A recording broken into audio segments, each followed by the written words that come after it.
As we've seen, artificial intelligence can be used to tackle some of society's biggest challenges.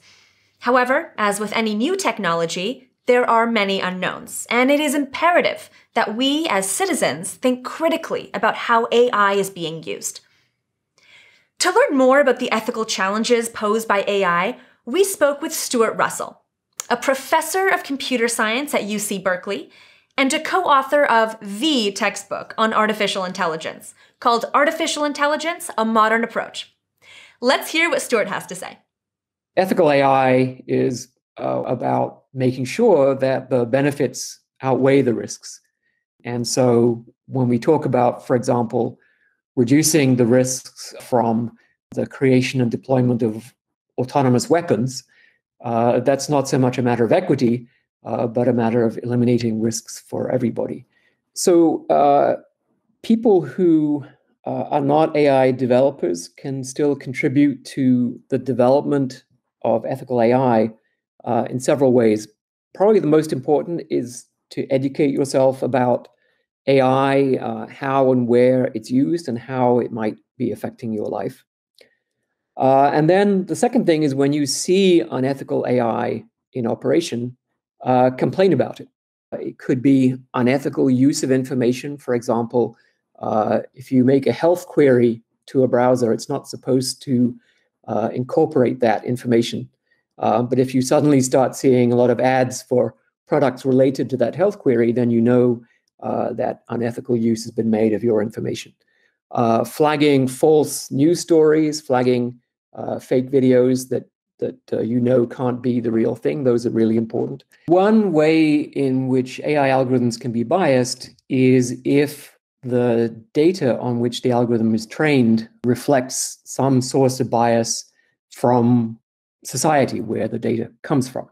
For example, if society is biased that certain minority groups have a very hard time building credit and acquiring wealth, then when we look at the data sets, it will show that those groups have a very hard time building credit and acquiring wealth, and the algorithm will predict that they won't be able to do so in future, which will then affect, for example, lending behavior.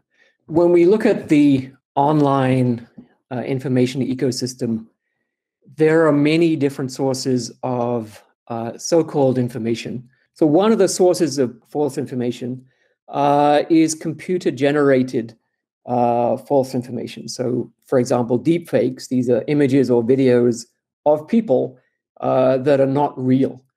And you can make anyone do or say anything you want and have that be a video that's very realistic. The second source of the problem is the way that the content selection algorithms work on social media. So they choose what billions of people spend hours every day reading and watching. And they do it by simple algorithms that try to maximize the number of clicks. AI is potentially the most powerful technology that the human race has ever invented.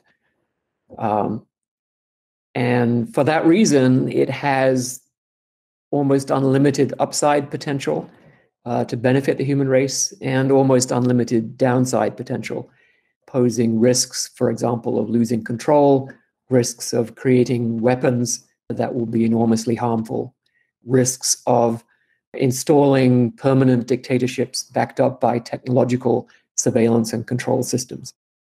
I think there's a significant movement underway right now to understand that problem and to come up with solutions to actually change the way that we think about AI and the basic mathematical foundations on which we develop the technology so that we produce AI systems that are provably beneficial to human beings.